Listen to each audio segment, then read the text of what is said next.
গর্ভাবস্থায় প্রায় প্রত্যেকের ক্ষেত্রে ব্যথা যন্ত্রণা কিন্তু লেগেই থাকে, তবে বিশেষত প্রেগনেন্সির শেষের দিকে মানে প্রেগনেন্সি 7, 8, 9 নম্বর মাসে এই ধরনের ব্যথা যন্ত্রণা কিন্তু একটু বেশি দেখা দেয়। মানে এই সময় যেটা হয়ে থাকে যে কখনো তলপেটে ব্যথা, কখনো কোমরে চিনচিন করে একটা ব্যথা কিন্তু লেগেই থাকছে। এক্ষেত্রে এই সময় এটা হওয়াটা কিসের লক্ষণ? এক্ষেত্রে বাচ্চার কোনো ক্ষতি হয়ে যায়নি তো, বা ডেলিভারি এখনই হবে না তো, এই ধরনের চিন্তা টেনশনে থাকেন অনেক গর্ভবতী মায়েরা। তো এই বিষয়ে অনেকে জানতে চেয়েছেন, চলুন আজকে ভিডিওতে এই বিষয়ে আলোচনা করব। বিশেষত গর্ভাবস্থার 8 এবং 9 নম্বর মাসে তলপেটে কোমরের দিকে চিনচিন করে ব্যথা হয় কেন? এক্ষেত্রে এটি হওয়া স্বাভাবিক নাকি ভয়ের কারণ? এক্ষেত্রে কি করবে? তাছাড়াও এই বিষয়ে অনেকে জানতে চেয়েছেন যে এই সময় এটা হওয়াটা কিসের লক্ষণ, ছেলে নাকি মেয়ে? চলুন পুরোটাই ডিটেলসলি ভাবে আলোচনা করব। অবশ্যই ভিডিওটা স্কিপ না করে শেষ পর্যন্ত দেখুন, আশা করি অনেকটাই হেল্পফুল হবে। এবং ভিডিওটা ভালো লাগলে অবশ্যই একটি লাইক, কমেন্ট, শেয়ার করে আমার চ্যানেলটিকে সাবস্ক্রাইব করে আমার পাশে থাকবেন। চলুন ভিডিও। নমস্কার বন্ধুরা, দেশকোণ পঞ্চু আরেকটি নতুন ইনফরমেটিভ ভিডিওতে সবাইকে অনেক ওয়েলকাম, অনেক ভালোবাসা। তো ভিডিওতে এগিয়ে যাওয়ার আগে প্রথমেই একটা প্রশ্ন রাখি, সেটা হলো আপনার প্রেগনেন্সি কত মাস চলছে, 8 নাকি 9? এবারে দেখুন, প্রেগনেন্সি 8 এবং 9 নম্বর মাসটা হলো প্রত্যেকটা গর্ভবতী মায়ের জন্য খুবই ভাইটাল সময়। কারণ এই সময় সামান্য ভুলের জন্য প্রেগনেন্সি ডেলিভারি কিন্তু সময়ের আগে হতে পারে। এক্ষেত্রে কোনো কারণবশত আপনার ক্ষেত্রে যদি সময়ের আগে ডেলিভারি হয়ে যায়, এক্ষেত্রে স্বাভাবিকভাবে বাচ্চার কিন্তু মারাত্মক ক্ষতি হয়ে থাকে। মানে এই সময় যেটা হয়ে থাকে যে বাচ্চা কিন্তু ওজনে একটু কম থাকে। এবারে বাচ্চা যদি এই সময় জন্ম হয়ে যায়, সেক্ষেত্রে স্বাভাবিকভাবে প্রিমেচার বেবি জন্ম নিচ্ছে। এক্ষেত্রে বাচ্চা কম ওজনের জন্ম নিলেই সেই বাচ্চার বিভিন্ন ধরনের ইনফেকশন হওয়া, সেই বাচ্চার শ্বাস নিতে কষ্ট হওয়া, এমনকি সারা জীবনের জন্য একটা শারীরিক দুর্বলতা কিন্তু থেকেই যায়। সেক্ষেত্রে স্বাভাবিকভাবে আপনার বাচ্চা যাতে একটা পরিপূর্ণভাবে জন্ম নিতে পারে, তার জন্য এই সময় প্রত্যেকটা গর্ভবতী মাকে ডাক্তারবাবুরা খুব সাবধানে এবং সচেতনভাবে থাকতে পারে। দেখুন, এই সময় যেটা হয়ে থাকে যে শারীরিক বিভিন্ন রকম পরিবর্তন হয়ে থাকে। যেহেতু এই সময় বাচ্চা দ্রুত হারে বাড়তে থাকছে, যার কারণে কিন্তু এই সময় পেটের আকারও খুব দ্রুত হারে বাড়তে থাকে এবং তার সঙ্গে সঙ্গে শারীরিক বিভিন্ন রকম পরিবর্তন দেখা দিয়ে থাকে। তবে এই সময় মোস্ট কমন একটি সমস্যা অনেকে কমেন্ট করে বলে থাকেন, সেটা হলো কখনো তলপেটে ব্যথা করছে, কখনো কোমরে ব্যথা করছে। কি করব এই সময়, কেন ব্যথা হচ্ছে? এটা ভয়ের কারণ নয় তো, বা এখনই ডেলিভারি হবে না তো? এই বিষয়ে অনেকে জানতে চাইছেন। দেখুন, গর্ভাবস্থার 8 এবং 9 নম্বর মাসে যেটা হয়ে থাকে, এই সময় বাচ্চা যেহেতু দ্রুত হারে বাড়ছে, সেক্ষেত্রে ইউটেরাসের আকারও বাড়ছে, পেটের আকারও বাড়ছে। পেটের আকার বাড়ছে যেহেতু চামড়ার মধ্যে টান পড়ছে, সেক্ষেত্রে স্বাভাবিকভাবে এই সময় এক ধরনের ব্যথা কিন্তু দেখা দেবে তলপেটের দিকে। এবারে পেটের আকার যেহেতু বাড়ছে, পেটের দিকে পুরোপুরি ভার, মানে সামনের দিকে কিন্তু খুব ভার হয়ে পড়েছে। একটা 2 কেজি থেকে 2.5 কেজি বেবি, কারো ক্ষেত্রে 3 কেজি পর্যন্ত একটা বেবি সামনের দিকে কিন্তু থাকে। সেক্ষেত্রে স্বাভাবিকভাবে এই সময় দেখবেন হাঁটা চলার একটা বিশেষ ধরনের পরিবর্তন হয়ে থাকে। এই সময় অনেকে কিন্তু সামনের দিকে এগিয়ে হাঁটেন, এভাবে করে হাঁটেন। এবারে আপনি যদি সামনের দিকে এগিয়ে হাঁটেন, এক্ষেত্রে স্বাভাবিকভাবে পিছন দিকে আমাদের একটা মেরুদণ্ড রয়েছে। এই মেরুদণ্ডটা স্বাভাবিকভাবে আমাদের পুরো বডিকে কিন্তু স্ট্রেট করে রাখে, মানে সোজা করে রাখে। এবারে সেই মেরুদণ্ডটা এই সময় যেটা হয়ে থাকে বেঁকে যায়। এই বেঁকে গেলেও কিন্তু ব্যথা হয়ে থাকে।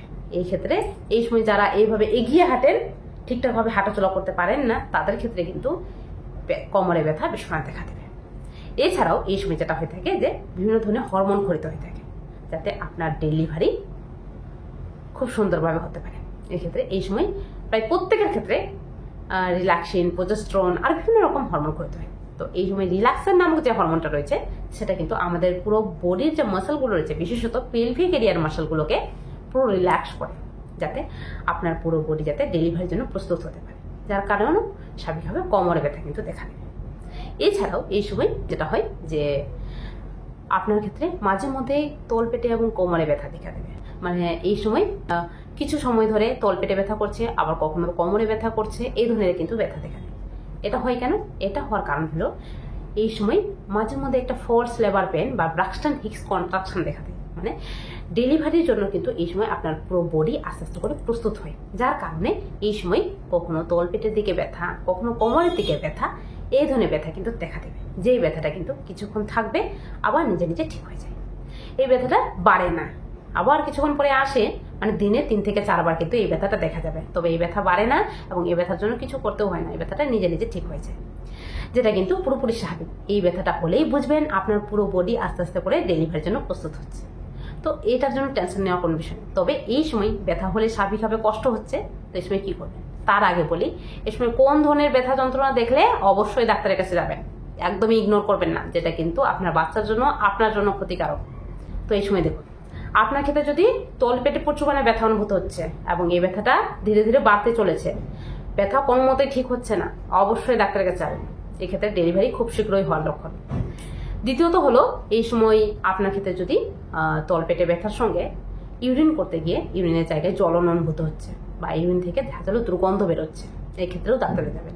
এক্ষেত্রে কোনো ধরনের ইনফেকশন হয়েছে, বিশেষত এই সময় ইউটিআই নামক এখানে ইনফেকশন হয়, ইউরিনারি ট্র্যাক ইনফেকশন, যেটা কিন্তু বাচ্চার ক্ষতি করে। তো অবশ্যই ডাক্তারের কাছে যাবেন। এই সময় তলপেটে ব্যথার সঙ্গে আপনার জনিপথ থেকে প্রচুর মানে সাপ নির্গত হচ্ছে, সেক্ষেত্রেও ডাক্তারের কাছে যাবেন। হঠাৎ করে জল ভেঙে গেছে, মানে জনিপথ থেকে এক ধরনের জল কিন্তু কন্টিনিউয়াসলি বেরোতে থাকছে, মানে ইউরিন বেরোলে স্বাভাবিকভাবে প্রেসার দিতে হয়, কিন্তু এটা কিন্তু নিজে নিজে বেরোতে থাকছে, এক্ষেত্রেও ডাক্তারের কাছে যাবেন, কারণ এটিও কিন্তু ইঙ্গিত করে সময়ের আগে ডেলিভারি হতে চলেছে। এছাড়াও আপনার এই সময় প্রচুর মানে কোমরে ব্যথা হলে সেক্ষেত্রেও ডাক্তারের কাছে যাবেন। এবং কি আপনার ক্ষেত্রে যদি তলপেটে ব্যথার সঙ্গে ব্লিডিং হয়ে থাকে, সেক্ষেত্রেও ডাক্তারের কাছে যাবেন, কারণ এক্ষেত্রে কোনো রকম ক্ষতি হয়েছে বাচ্চার ক্ষেত্রে, সেক্ষেত্রে অবশ্যই ডাক্তারের কাছে যাবেন। আদারওয়াইজ এই সময় হালকা পানে ব্যথা হলে টেনশনে পড়বেন না, এটা কিন্তু পুরোপুরি স্বাভাবিক। তবে এই সময় হালকা পানে ব্যথা হলে কষ্ট তো লাগে, যেটা বললাম যে একটু তো কষ্ট হয়। তো এই সময় কি করবেন? এই সময় প্রথমত যেটা মনে রাখবেন, এই সময় স্ট্রেট হয়ে হাঁটুন, মানে কখনো এগিয়ে হাঁটবেন না, সোজা হয়ে হাঁটুন, দুটো শোল্ডারকে সোজা করে স্ট্রেটভাবে হাঁটুন, আপনার ক্ষেত্রে সমস্যা কম হবে, কোমরে ব্যথাটা কম হবে।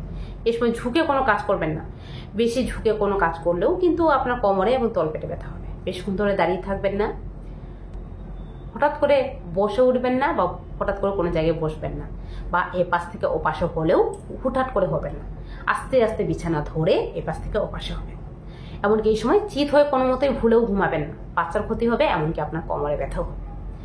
এই সময় বিশেষত আপনার কোমরে ব্যথা হলে কোমরে একটু হালকা উষুম জলের সেক নিয়ে নিতে পারেন, তলপেটের দিকেও হালকা উষুম হট ওয়াটার যে বেগ পাওয়া যায়, সেই হট ওয়াটার বেগে সেক নিয়ে নিতে পারেন।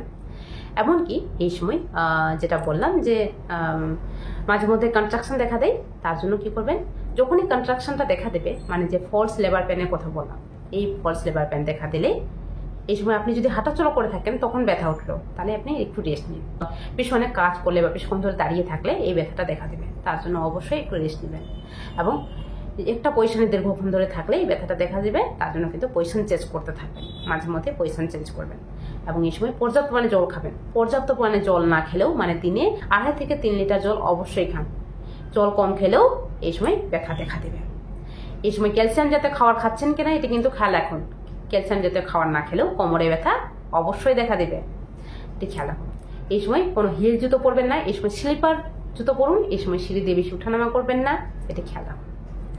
তো এই বিশেষ কিছু টিপস বললাম, অবশ্যই খেয়াল রাখবেন, আপনার ক্ষেত্রে কোমরে এবং তলপেটে ব্যথা কম হবে। তাছাড়াও এই সময় বাচ্চা যেহেতু আস্তে আস্তে করে ডেলিভারি পজিশনে আসে, মানে হেড ডাউন পজিশনে আসতে শুরু করে, সেক্ষেত্রে আপনার ক্ষেত্রে কিন্তু এই সময় তলপেটে ব্যথা দেখা দেবে। মানে এই সময় বাচ্চা যখনই হেড ডাউন পজিশনে আসতে শুরু করে, সেক্ষেত্রে কিন্তু আপনার তলপেটে অটোমেটিক্যালি ব্যথা কিন্তু হবে, যেটা পুরোপুরি স্বাভাবিক।